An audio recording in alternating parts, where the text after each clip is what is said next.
Olá, seja muito bem-vinda e bem-vindo ao Portal Célio Garcia. Você vai assistir agora mais uma das nossas entrevistas exclusivas. Vamos conversar hoje com a psicanalista Cristina Sandra Pinelli Nogueira. Cristina é membro da Escola Brasileira de Psicanálise e da Associação Mundial de Psicanálise. Ela é mestre em psicologia pelo FMG e técnica judiciária, e trabalhou por muitos anos no Tribunal de Justiça de Minas Gerais. Ela é professora convidada em cursos de pós-graduação e de especialização em diversas universidades e na Escola Judicial. Cristina conheceu Célio assistindo suas palestras em eventos e seminários, lá nos meados dos anos 1980. Mas o primeiro contato direto com ele foi por meio de um projeto com adolescentes em conflito com a lei, promovido pelo Tribunal de Justiça de Minas. Anos depois, ele foi de sua banca de mestrado. Tudo isso ela nos conta a partir de agora. Olá, Cristina, tudo bem? Olá, João. Então, vamos lá. Fala para a gente, Cristina, como que você conheceu o Célio e em quais circunstâncias exatamente? O que você se lembra dessa época? Olha, o Célio, ele dava as palestras, falava, e a gente foi conhecendo, e o primeiro impacto é assim, você sabia que ia sair algo muito interessante, mas você não sabia exatamente o que ele ia falar, se era aquilo que estava proposto, ou algo do inusitado, né? Então, sempre surpreendia desde esse primeiro contato. E aonde que eram essas palestras? Na universidade? Fora? Na universidade e desde o início, que hoje é a Escola Brasileira, Associação Mundial de Psicanálise. Mas Ah, para tá. chegar a criar esse movimento, inicialmente havia o simpósio do campo freudiano. Então, em todos esses espaços, né, e também em outros espaços da universidade, eu pude escutar o Célio. Tá. E depois, mais tarde, vamos então entrar na parte profissional. É, Você e alguns colegas do Tribunal de Justiça, né, trabalhavam com adolescentes em conflito com a lei e procuraram o Célio para uma supervisão, não é isso? Como é que foi essa Isso. receptividade por parte dele? E qual a contribuição que ele deu, nesse projeto? A receptividade foi muito legal, porque a gente foi com receio, né? Que várias das colegas, mesmo eu, tinha um percurso inicial ainda na psicanálise, e esse tema de interface, né, é um tema vamos dizer assim, que a gente foi construindo aí a psicanálise aplicada, mas onde a gente encontrava muitos profissionais com resistência, com reticências no trabalho. E o Célio, nesse sentido, acolheu de uma forma carinhosa, né? Fomos recebidos na casa dele e ele deu sequências a esses encontros, né? E sempre de uma forma muito interessante. Você se falou aí da casa dele. Todo mundo com quem a gente conversa sempre fala, né, que aquela casa tinha, né, um ar meio místico, né, muito inspirador, aquela quantidade de livro. Como é o que você lembra disso? Era impactante, porque a entrada era o verde, né? E aquele momento da espera do Célio, a gente visitava os livros, e sempre isso nos trazia perguntas, questões, e ao mesmo tempo isso eram os livros, era o verde, era a casa assim que trazia realmente essa atmosfera assim, né? Inspiradora. Ah, bacana. E aí, vamos lá, voltando ao projeto de vocês, por que que o Sérgio se interessou ou se interessava tanto por essa questão dos adolescentes em conflito com a lei? O que que era, né, qual que era o gancho de vocês aí nesse momento? Eu acho que essa posição de não segregar, de criar formas de intervenção que possibilitassem o enlace, mas sem ao mesmo tempo sem ser uma adequação, né? Então, eu acho que o desafio era porque assim, ele percebia ali a importância, né? Esses traços, esses aspectos sempre foram traduzidos e teorizados como difíceis intervenção, né? Então, e nessa época, João, as colegas éramos Fabíola, Terezinha, Mônica, Inês, né? E eu, a gente era algo que a gente não tinha muito a quem dirigir para construir essa teoria, né? E que está no livro publicado, A Psicologia Jurídica, e onde que o Célio pôde formalizar alguns conceitos muito operativos na prática, por exemplo, projeto. Projeto é algo que hoje, inclusive, está sendo trabalhado nas escolas, né? Projeto de vida, projeto, o próprio trabalho do acompanhamento dos adolescentes, que vem sendo teorizado, há uma linha que é do projeto. Mas o que que o Célio faz? Ele divide projeto e vai dizer o jeto, Sim. algo que relança. Então, ele fazia isso, né? Por exemplo, acompanhamento. Isso está bem legal no livro dele, de uma forma muito importante e útil para a prática, né? Ele trazia algo do novo e desse impulso para sair da repetição do pior, né? Para que os adolescentes pudessem encontrar um caminho aí saindo da repetição do pior. Pois é, a gente tem essa memória, né, desses projetos com jovens infratores, crianças, adolescentes, com percurso de rua. Como é que era a receptividade por parte desses jovens? Eles entendiam o que estava acontecendo, eles tinham essa abertura, né? Normalmente eles são muito arredios, de certa forma. Como que era esse contato de vocês e do Célio com esse público, né, com esses jovens? Esses jovens eram jovens em cumprimento de medida socioeducativa em meio aberto, em meio fechado.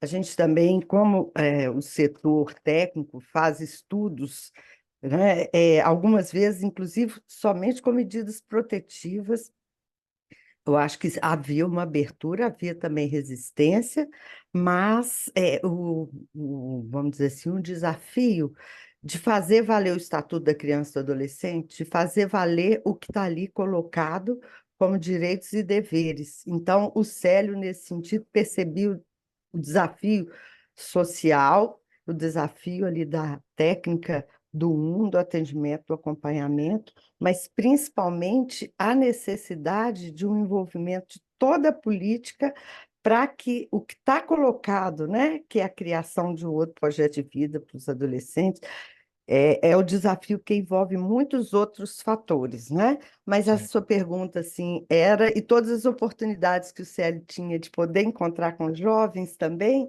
ele se mostrava disponível, e também com os juízes, porque a gente chegou a fazer mesas de conversa, né, na escola, no Instituto de Psicanálise e Saúde Mental, que foi sendo criado, com a presença dos profissionais também do direito, e na minha mesa com o Célio Garcia, né, fizemos alguns laboratórios do CIEM, do quais eles participavam, então provocou toda uma entrada, um movimento entre os profissionais e também com os jovens. E era uma novidade ter essa abordagem psicanalítica nesse tipo de projeto, que a gente tem aquela visão, né, dessa época aí dos anos 90, né, tem aquela coisa muito policialesca, vamos dizer assim. Ele introduziu uma novidade ou já existia essa prática de uma reflexão psicanalítica nesse contexto? Essa pergunta sua é muito importante, porque, sim, era uma novidade, um desafio, porque é a prática da psicanálise aplicada. Vários outros colegas já estavam em outros projetos aí também, Fica Vivo, outros projetos muito interessantes, enfrentando esse desafio. Porque o que começou a acontecer, João? Dos anos 80 até agora, essa questão dos atos infracionais foram se complexificando e surgindo com mais frequência, inclusive estatística, né? Atos ligados ao tráfico, atos em que os adolescentes acabavam muitas vezes morrendo. Então, há uma gravidade nesse sentido de aumento de atos infracionais como assalto, como homicídio, que era 65% nos anos 80, como você falou, de furtos. Então, a gente vê que isso também foi chamando ficando evidente a necessidade, e aí entra um outro ponto que o Célio era muito sensível, e que a gente aprendeu muito, a questão da política, né? Porque a gente teve a sorte de ter juízes como o doutor Tarcísio, que provocava o executivo para que fosse criado, né? E no executivo também profissionais aí muito sensíveis a isso, Patrus Ananias, e que tinha toda uma equipe que possibilitou, né? Então, com supervisão, com trabalhos assim, possibilitou a implementação e essa possibilidade de intervenções, né? Porque quando você fala a psicanálise aplicada para esses jovens, não é a clássica entrada em análise, muito mais o antes até das entrevistas preliminares, né? Então, a gente tem muitas publicações, relatos, e foi algo inovador para a época, assim. Ah, muito interessante. E aquele projeto Olé também faz parte dessa leva de projetos? Eu sei que você. Foi uma época, sabe, João, muito viva na prefeitura, na cidade, no tribunal, porque houve concurso, né, e entrada dos profissionais, e a gente tinha muito esse compromisso, e essa ideia de fazer algo novo, né? Então, os projetos, esse projeto Olé é um dos vários projetos que foram provocados pela doutora Valéria, com Leonardo Sampaio, e esse projeto, particularmente, é um projeto assim, que o que que a gente percebia? Alguns aspectos dos adolescentes infratores, por exemplo, essa questão do trabalho, do dinheiro e da construção até de uma outra identidade, de um outro nome, passava por criar oportunidades para que eles pudessem, né, ter habilidades. E essa questão do projeto Olé envolvia o quê?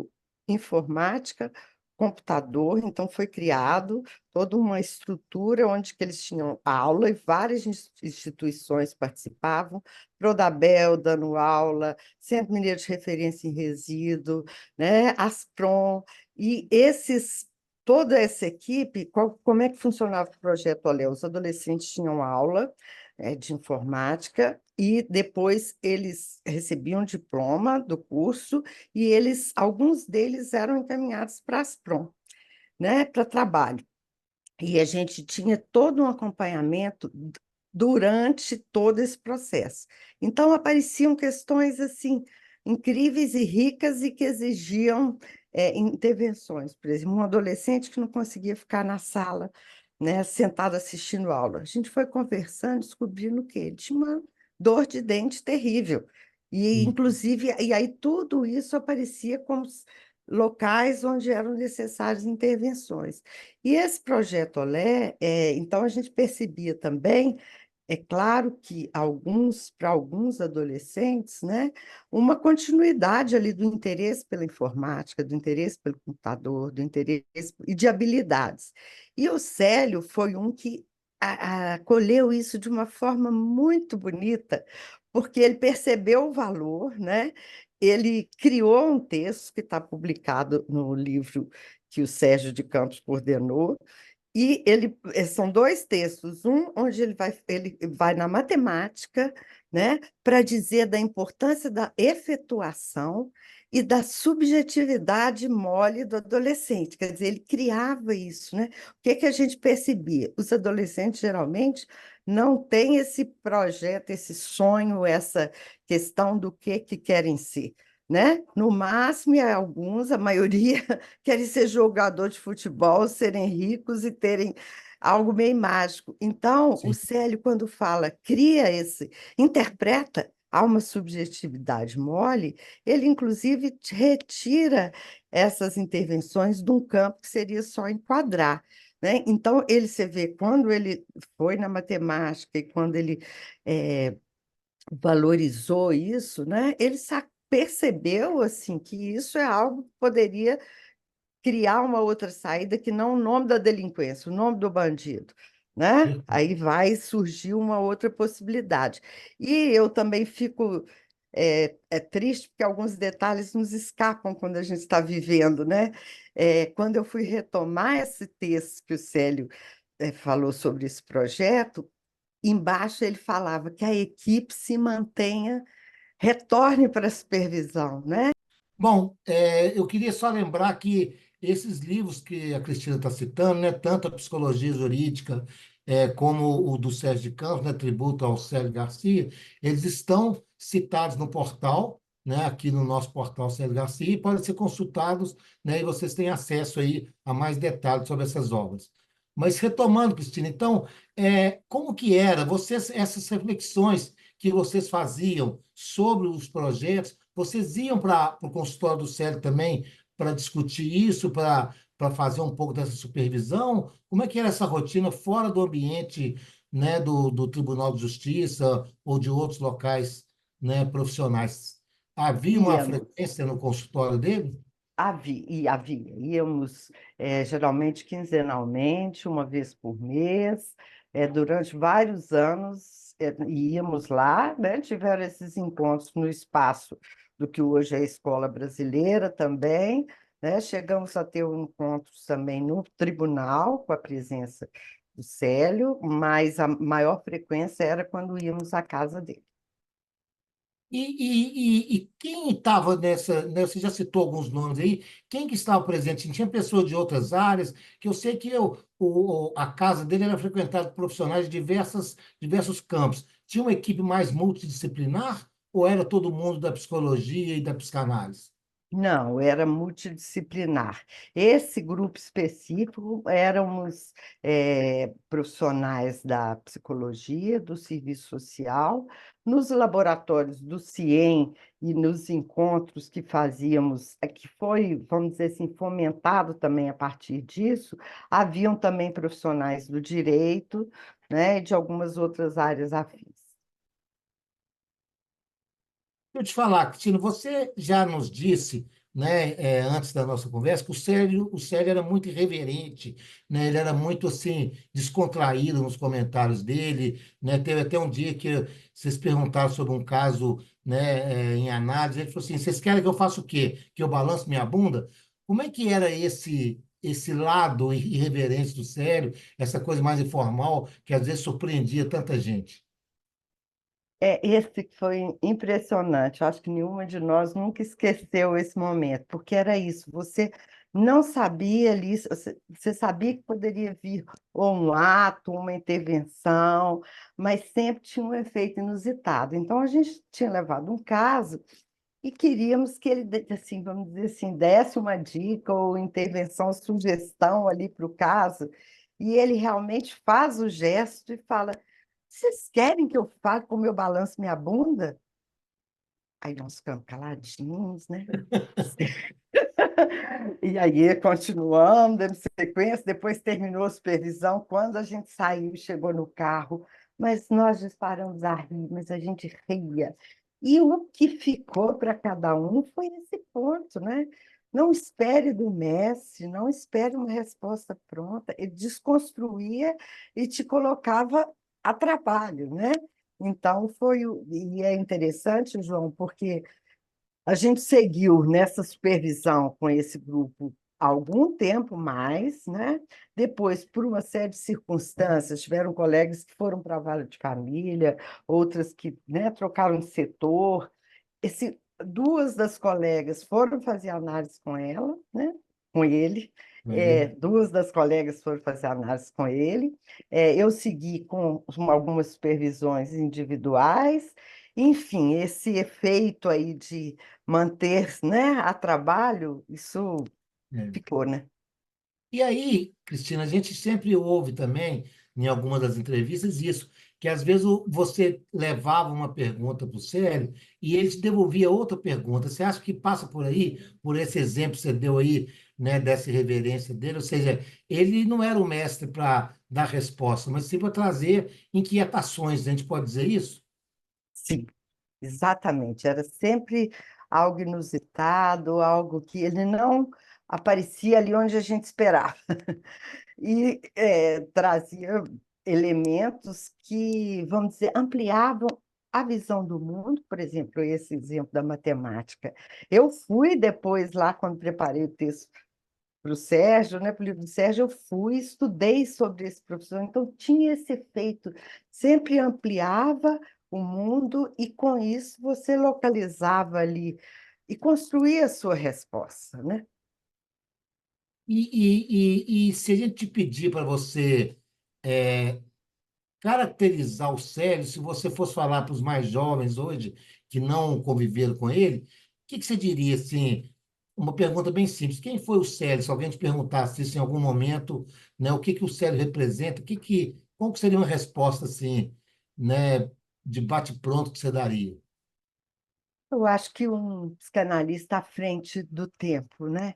Eu acho que é um psicanalista assim como um estilo, né? Um estilo Célio Garcia, né? Como eu falei, a gente nunca sabia o que ele ia falar, seja na palestra ou na supervisão, né? Às vezes você fala, ah, não, o Célio vai falar, vamos, sabemos, ele pode seguir o tema ali, ou pode trazer algo de uma outra forma sobre o tema, né? Então, eu acho que uma pessoa, não é à toa que vocês criaram muito sabiamente um portal, né? Sim, Porque a preciosidade, né? E aí já entra numa outra questão, a preciosidade do que ele produziu merece, precisa e pode ser, né, vamos dizer assim, trazer muitas contribuições valiosas, porque uma das questões, sabe, João, que eu vejo na prática, igual você perguntou, né, esse percurso aí tem muitos anos, né, é que às vezes os profissionais que iniciam com o trabalho com os adolescentes ou com, né, esses outros segmentos que o Célio sempre se dispunha a fazer interlocução, às vezes começam inventando a roda e às vezes não se valem, né, desses elementos preciosos que seriam um adianto muito grande. E como eu te falei, a gente vive um momento mais delicado nessas questões de investimento político, nessa área, por exemplo, do adolescente infrator, nessa área e outras áreas também. A própria investimento nos profissionais, né? Nessa época haviam mais concursos, capacitação contínua para esses profissionais. Então, essa pergunta sobre, né, o Célio, eu acho que nesse sentido é muito precioso esse sim. legado. Você já falou que o Célio, já definiu que o Célio é uma fonte inesgotável de aprendizado e reflexão. Passa por aí também? Sim, sim, eu acho que isso. E quando eu fui pedir para ele publicar, né, o que ele falou na minha defesa, que está publicado no livro, do adolescente, né? A questão do adolescente em conflito com a lei, Certo. transmissão de um desejo que não seja anônimo, né? A questão do pai, confundi aí. A questão do pai, o ato infracional, impasses na transmissão do desejo. Aí eu pedi, né? Ele falou o que ele falou na minha mesa, na defesa, ele cedeu para publicação no livro. E aí ele falou, senhor Cristina, mas você acha que as pessoas vão se interessar em ler isso? Eu falei, sério, claro. Nossa, o que você escreve, o que você publica é sempre de interesse que traz questões. Mas às vezes, João, eu vejo que não tem o respeito que precisaria de ter. Então, quando ele falou isso, eu fiquei surpreendida. Mas é isso que eu acho que é importante manter vivo essas palavras do Célio, né? Porque o Célio partiu, mas deixou essas preciosidades para a gente, né? Bacana. Bom, você falou aí, eu queria só voltar para situar os nossos telespectadores, digamos assim, né, da sua banca de dissertação, né, que você citou que o Célio esteve presente, mas fala um pouquinho, rapidamente, nós estamos chegando no final, como é que foi essa presença dele na sua banca? Você o convidou? Como que se deu isso? Foi muito legal, porque eu já tinha recebido alguns colegas que não estavam com disponibilidade, então eu falei assim, nossa, mas o Célio, será que ele vai aceitar, né? Eu toda humilde assim, e ele foi muito receptivo, não teve dúvidas. aceitou prontamente, né? E foi muito legal, porque, novamente, além de você, quando, né, está numa banca, já é difícil, o receio do que Célio poderia dizer ali, mas, ao contrário, ele, na verdade, ele traz algo que faz avançar, né? Porque ele amplia o tema e, inclusive, formaliza isso de uma forma a outras composições, não só com o adolescente infrator. E, no momento da defesa, a gente tinha a presença do doutor José Honório, que é um juiz com quem eu trabalhei muitos anos, e o Célio também já tinha trabalhado, e aí o Célio abriu, viu que ele estava, né, na banca, que estava interessado, abriu assim a conversa com ele, e houve um momento em que, né, o juiz com o Célio puderam conversar, então foi algo também inusitado, né, que eu acho que a presença e a fala do Sim, Célio provocam, né? sim.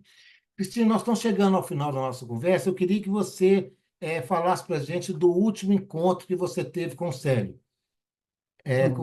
Como é que você deu? Parece que você esteve na casa dele junto com a sua irmã. Conta para a gente, lembra esse momento?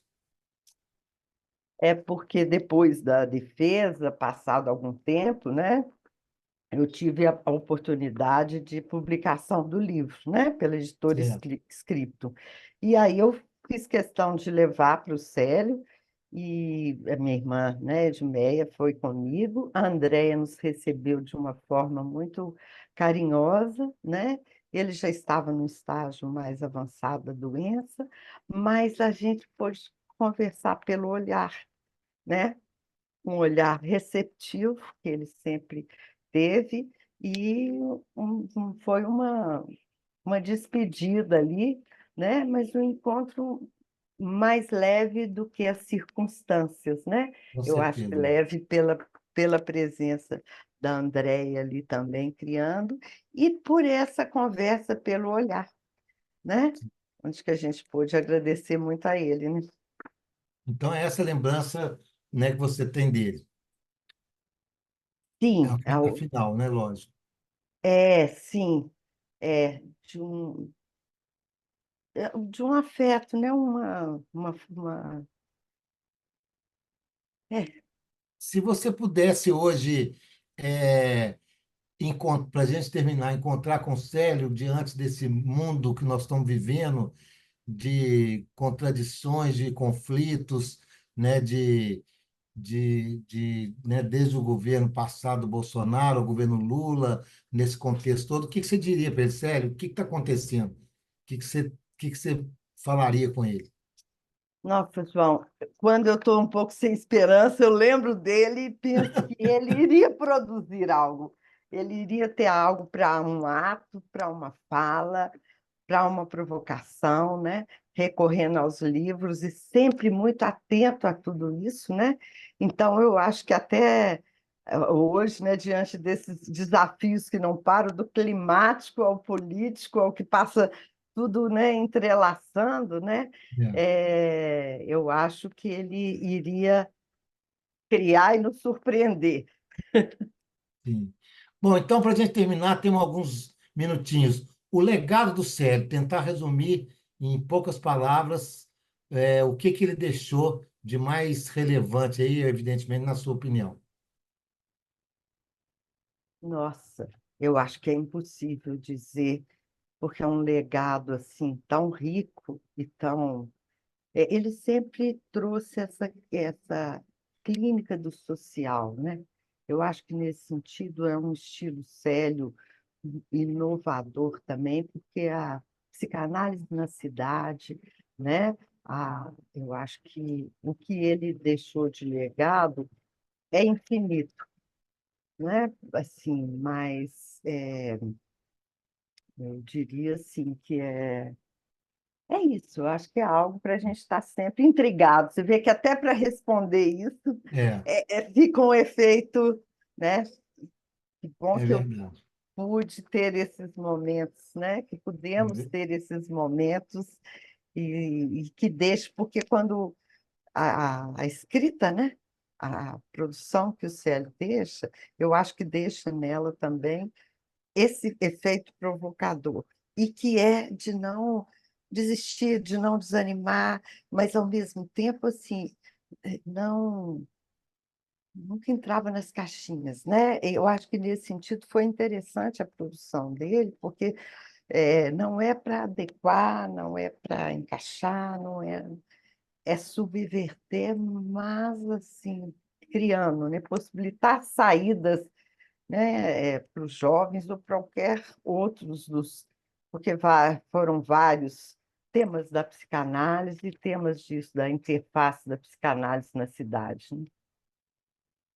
Cristina, muito obrigado pela essa conversa. Eu acho que é muito útil, muito bacana, né? Vai enriquecer muito o nosso portal para os jovens, e para todo o nosso público. Temos um minutinho, se você quiser dar uma palavra final de algo que você ainda queria acrescentar para a gente encerrar. Ah, eu acho que, inspirando assim no Célio, seria tão importante que as autoridades, as políticas pudessem retomar algo do investimento aí assim, nessa. Eu falo assim, pensando mais na minha área, né, do Estatuto da Criança e do Sim, Adolescente mesmo, das medidas, né, as medidas protetivas, que são preciosas, que são pilares aí importantíssimos, que isso já teve um momento que era cuidado com mais construídas, né, possibilidades, e que ainda continuam sendo, né, ainda tem uma rede, tem os profissionais, né, aí, mas que a gente escuta e percebe a necessidade de maior investimento político para que isso continue e melhore e não repita numa lógica prisional, né, que é o risco de acontecer, né? Inclusive a gente tem a redução da maioridade penal, né, que é sim, sempre um risco aí como uma solução, enquanto que na verdade não foi implementado o que estava proposto, né? Então, essa saída, que é uma saída, né, muitas vezes é, proposta por alguns, acaba sendo uma exatamente. saída que reforça um aspecto mais da punição, né?